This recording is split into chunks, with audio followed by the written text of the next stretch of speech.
I learned far too late that silence is a luxury aboard alien ships. The observation deck of the Virexian Starhold was vast, cathedral-like, its walls grown rather than built, living crystal veins pulsing faintly with bioluminescent light. Beyond the transparent arc of the hull stretched a nebula the color of dying embers, crimson and gold clouds folding into one another like a slow cosmic fire. I was alone, or at least I thought I was. That was my first mistake. I shouldn't be here, I muttered, leaning my forehead against the cool crystal railing. Out of 8 billion humans, I'm the idiot who gets dragged halfway across the galaxy because I can translate math and not panic. My words echoed softly, carried by the ship's acoustic field. Virexian architecture was designed to amplify sound for communal speech, something no one had bothered to warn the lone human consultant about. I exhaled and kept going. Talking helped. They don't need a human. They need a miracle. Or a better empire. Or a princess who actually listens to her scientists instead of. That is an inaccurate assessment. The voice came from behind me. Calm. Clear. Female. Royal. I froze. Slowly, very slowly, I turned. She stood at the edge of the light, tall and willowy, her presence commanding without effort. Princess Salith of Virexia, heir to one of the oldest interstellar empires in known space. Her skin shimmered with an opalescent hue that shifted with her breathing, and her eyes, those impossible eyes, glowed softly like twin stars seen through water. She was also very, very close. How much? I asked carefully. Did you hear? Her head tilted, a gesture I'd learned meant curiosity rather than amusement. You began speaking aloud approximately 214 heartbeats ago. My stomach dropped. So, all of it? Yes. I straightened, blood rushing to my face. Your Highness, I apologize. Humans, we process stress verbally. So, I've been told, she replied, but rarely with such candor. I swallowed. If I offended. You did not. She stepped closer, the faint hum of her ceremonial mantle brushing the floor. You spoke truths my court avoids. That is unusual. That was my second mistake, assuming I was in trouble. I should have realized then that something far more dangerous had begun.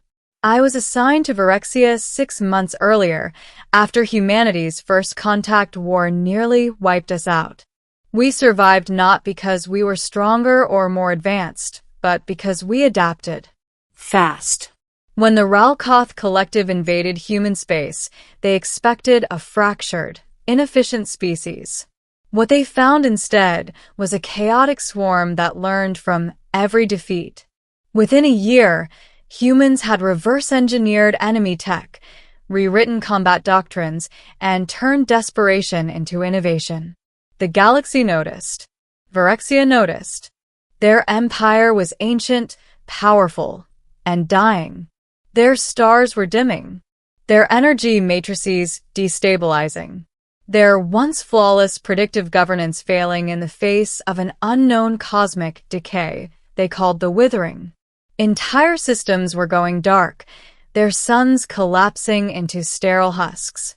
Virexian science had reached a wall. Human science, however, had a reputation for one thing above all else: solving problems by doing the impossible anyway. That's how I ended up here. A systems analyst. A translator between human chaos and alien precision. Not a hero. Not a soldier. Just a man who thought out loud too much. Princess Salith gestured toward the stars. You said my people need a miracle. I said a lot of stupid things, I replied quickly. Yet you also said something else. She looked at me intently. That we need someone who listens. I hesitated. This was dangerous territory. Royals didn't like being critiqued, especially by offworlders. But she'd already heard it. Yes, I said quietly. Your scientists are brilliant, but they're constrained. Your models assume the universe behaves rationally, Predictably. and it does not. I shook my head. Not always. Humans learned that the hard way. We stopped asking what should work and started asking what might work if we're desperate enough. Her eyes narrowed slightly. Not in anger. In focus. Continue. That was my third mistake. Over the next hour, I forgot who she was. I forgot titles, protocol, fear. I talked. I explained how humans solved impossible energy deficits by building unstable reactors and stabilizing them afterward. How we mapped chaotic systems by throwing brute force computation at problems others deemed unsolvable. How we embraced error, failure, and iteration as tools rather than flaws. I told her how our survival philosophy boiled down to one idea. We don't need perfect solutions. We need solutions that work long enough to buy time. She listened. Really listened. No interruptions. No guards barging in. Just the hum of the ship and the slow pulse of the stars.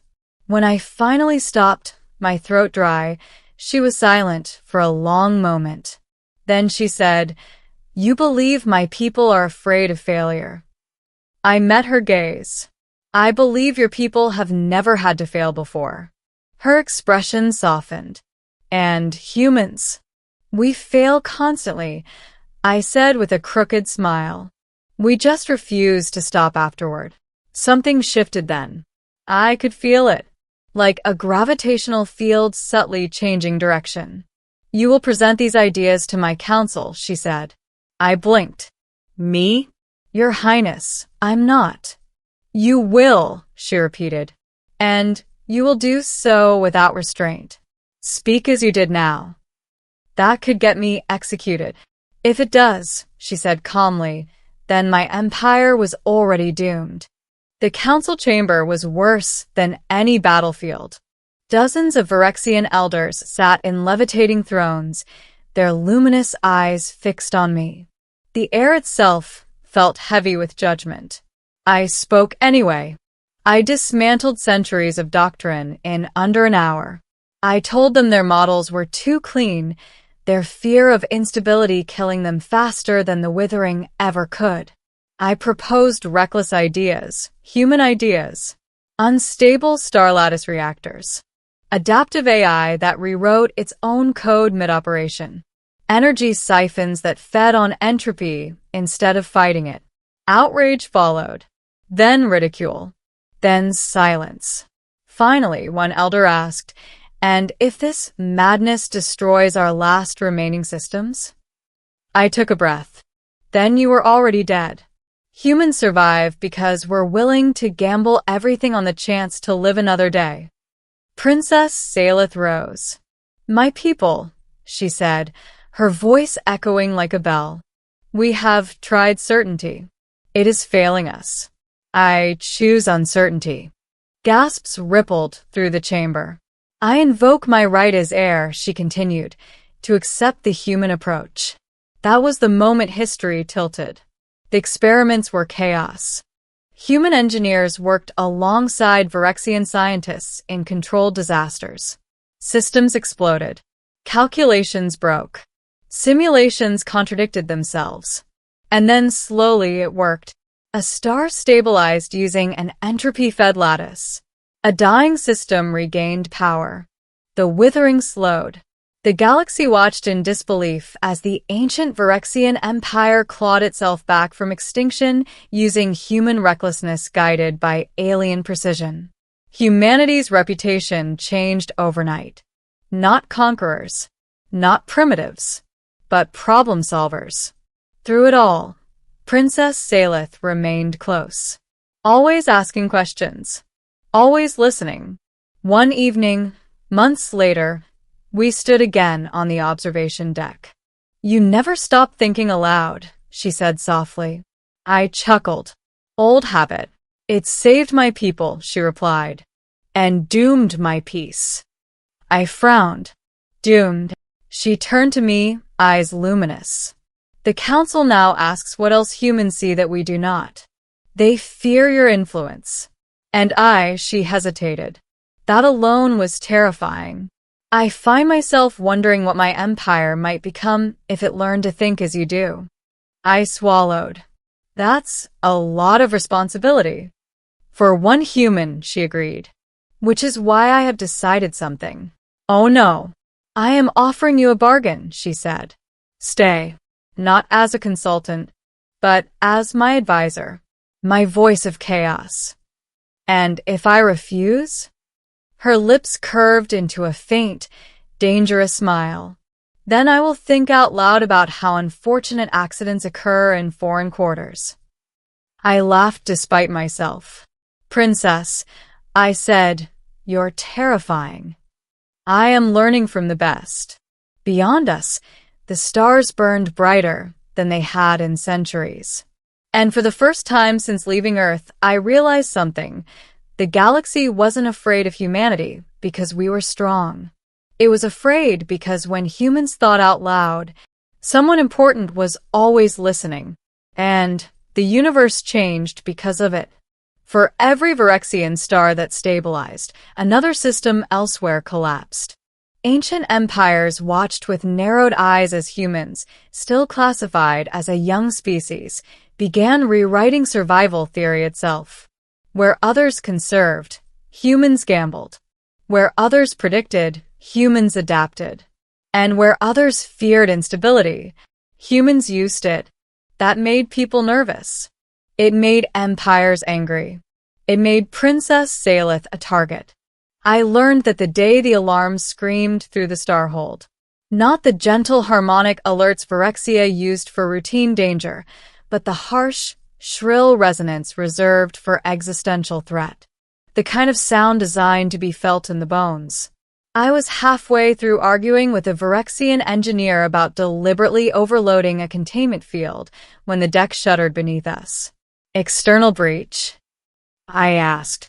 No, the engineer replied, eyes wide. Political. That was never a good sign. The council chamber was already in chaos when we arrived. Holographic projections flickered above the central dais, ships, hundreds of them, dropping out of folded space on the edge of Virexian territory. Their hull signatures glowed a hostile amber. The Ralkoth Collective. The same species that had nearly wiped humanity out. Of course it was them. They called us a violation of natural order. One counselor hissed. They claim the human approach is destabilizing stellar equilibrium across 3 sectors. It is, another snapped. That is the point. Princess Salith stood at the center of it all, radiant and immovable. When she raised a hand, silence fell. Not because of authority, but because every Virexian present trusted her. They fear us, she said calmly, because we are no longer dying. A Ralkoth envoy appeared in the center projection, towering, armored, its mandibles flexing with restrained fury. Princess Salith, it intoned, your empire tampers with forces beyond its mandate. The withering is a natural culling. Your refusal to accept extinction is defensive. I felt my jaw tighten. Salith did not flinch. You invaded humanity under the same philosophy. The envoy paused. That alone was remarkable. And lost, she continued, because they refused to die quietly. Every eye in the chamber drifted toward me.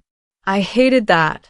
Human, the envoy said, its voice sharpening. Your species spreads instability like a contagion. Withdraw your influence, or we will enforce equilibrium. I took a breath and thought out loud. You know, I said, stepping forward before anyone could stop me. For a species obsessed with order, you Ralkoth are really bad at learning. Murmurs erupted. The envoy turned fully toward me. Explain. You attacked humanity because we were unpredictable, I continued. You lost because you couldn't adapt fast enough. Now you're here because someone else learned from us, And that scares you even more. Princess Salith's gaze flicked to me. There was no anger there. Only trust. The universe doesn't owe anyone survival, I said. But it also doesn't forbid fighting for it. You call extinction natural. We call it unacceptable. The envoy's mandibles clicked. You would risk galactic collapse for defiance. I shrugged. Worked so far. Silence. Then Salith spoke. The human approach will continue, she declared. Any attempt to interfere will be considered an act of war. Gasps echoed through the chamber. I turned to her, horrified. You can't just. I can, she said softly. And I will. The Ralkoth envoy vanished. The war began 3 days later. Humanity answered Virexia's call faster than anyone expected. Not fleets, ideas. Within weeks, human tacticians rewrote Virexian defense grids to behave unpredictably. Starholds shifted orbits mid-engagement. Energy shields intentionally fluctuated to confuse enemy targeting. Even Virexian pilots began adopting human combat doctrine. If they expect you to be logical, don't be. I watched it all unfold from the command nexus beside Princess Salith. She learned quickly. Too quickly. You enjoy this, I noted as another Ralkoth advance collapsed into retreat. I enjoy winning, she replied. And understanding. She looked at me then, not as a ruler, not as a symbol, but as someone searching for clarity. Tell me something, she said. When humans face extinction, are you ever afraid? I considered the question carefully. Yes, I said. Constantly. Then why does fear not stop you? Because fear tells us what matters. She absorbed that in silence. The war ended not with a decisive battle, but with withdrawal. The Ralkoth collective retreated, unwilling to fight an enemy that refused to behave like one. The galaxy took notice. Again, peace returned, fragile but real. Virexian stars burned bright once more. Trade routes reopened. The withering slowed to a manageable threat. And Princess Salith summoned me to the observation deck for the 3rd time. You think aloud less now, she said. Learn my lesson, I replied. I hope not. She turned toward me, her glow softer than I'd ever seen. My people will endure. Because of you. Because of humanity. I shook my head. Because you chose to listen. She stepped closer. I am still listening. There was a long pause. Then she said, very quietly, stay. I already did. No, she corrected. Not as an advisor. Not as a human representative. She met my eyes. Stay as mine. The weight of that offer settled between us. Personal, political, dangerous. Salith, I said, dropping the title for the first time. The galaxy won't like that. She smiled. Neither did the universe, she replied. And yet here we are. Epilogue centuries later, historians would argue over the moment the galaxy truly changed. Some would cite the stabilization of the first dying star. Others would point to the Ralkoth retreat. But most would agree it began with something far smaller. A human, alone on an alien ship, thinking out loud, and an alien princess who chose to listen. Humanity would go on to become something the galaxy had never anticipated. Not rulers, not destroyers, but catalysts. The species that turned extinction into a problem to be solved. And wherever the universe faced its end, humans would arrive. Talking to themselves. Changing everything.